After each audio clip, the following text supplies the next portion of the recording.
విద్యా వ్యవస్థ గురించి మాట్లాడారు కదా. నేను ప్రత్యేక అవసరాల పిల్లల తల్లిదండ్రుల రాష్ట్ర అధ్యక్షురాలని. మేము 2012లోనే సిడబ్ల్యూసి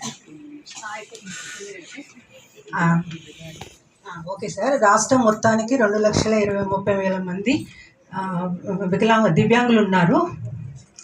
అయితే విద్యాకు చట్ట ప్రకారము ఆ పిల్లవాళ్ళు కూడా చదువుకునే అర్హత ఉంది కాబట్టి ఈ 2000 అందులో హియరింగ్ ఇంపైర్డ్ పిల్లలకి ఓన్లీ రాష్ట్ర స్థాయిలో 5 స్కూళ్ళు మాత్రమే ఉన్నాయి.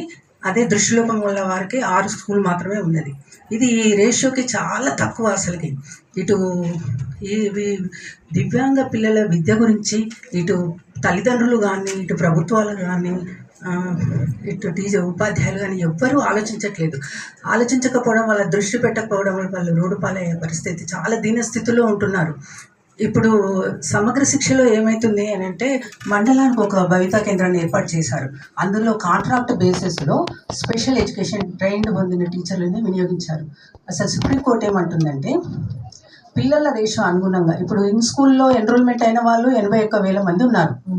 81,000 మందికి ఈ టీచర్స్ 1:8 ప్రకారం అయినా కానీ 20,000 పైన ప్రత్యేక ఉపాధ్యాయులను నియమించాల్సి ఉంది. కానీ ప్రభుత్వము వాటిని పట్టించుకోవట్లేదు. సుప్రీంకోర్టు కూడా ఈ మధ్యనే 7th మార్చ్ రోజున సుప్రీంకోర్టు ఇచ్చింది ఏమంటే, పిల్లలకు అనుగుణంగా రెగ్యులర్ ప్రత్యేక ఉపాధ్యాయులను నియమించాలని చెప్పేసి సుప్రీంకోర్టు తీర్పునిచ్చింది. నేను కోరేది ఏంటంటే, ఈ పిల్లలని విద్యను వీళ్ళకు కూడా అధిక హక్కు ఉన్నది విద్య చదువుకోవటానికి. సమాజంలో సాధారణ జీవనానికి గౌరవప్రదంగా ఉండే విధంగా చేయగలరని మనస్ఫూర్తిగా కోరుకుంటున్నాను.